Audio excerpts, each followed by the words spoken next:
Now to that unprecedented strike by United Auto Workers against all three of Detroit's biggest car makers. It is entering day 5 after negotiations so far have failed to produce a deal.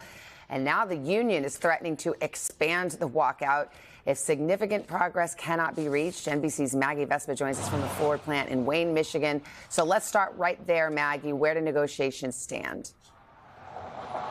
Yeah, so Savannah, in short, I mean, the stalemate continues. After revived talks, as you know, stalled between both sides, it turns out more workers may be joining this strike, joining this picket line that, as you said, right now is on day 5. The UAW overnight basically ramping up pressure with Union President Shawn Fain saying in a new video that unless there's, quote, serious progress by noon Friday, more local chapters will be called to walk out, adding, quote, we're not messing around.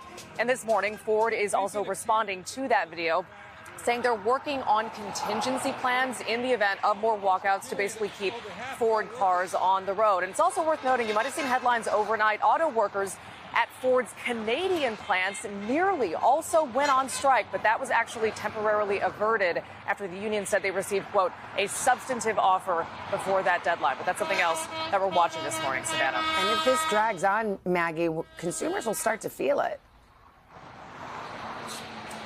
Yeah, so Savannah, some experts say this actually could take several weeks before the American public really starts to feel the effects of this strike. And as Ford mentioned, again, they're making plans to keep their cars on the road, try to mitigate a lot of those impacts. But it's worth noting, again, if it expands, UAW's president warning, again, that could happen. Those effects could start to be felt much sooner. Experts predicting, for instance, car prices could very well go up. Parts could be harder to find for a lot of people.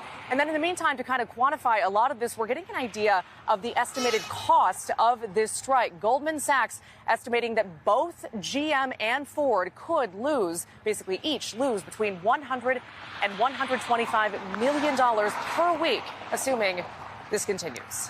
Savannah. All right, Maggie Vespa, thank you. Hey, thanks for watching. Don't miss the Today Show every weekday at 11 a.m. Eastern, 8 Pacific on our streaming channel, Today All Day. To watch, head to today.com/allday or click the link right here.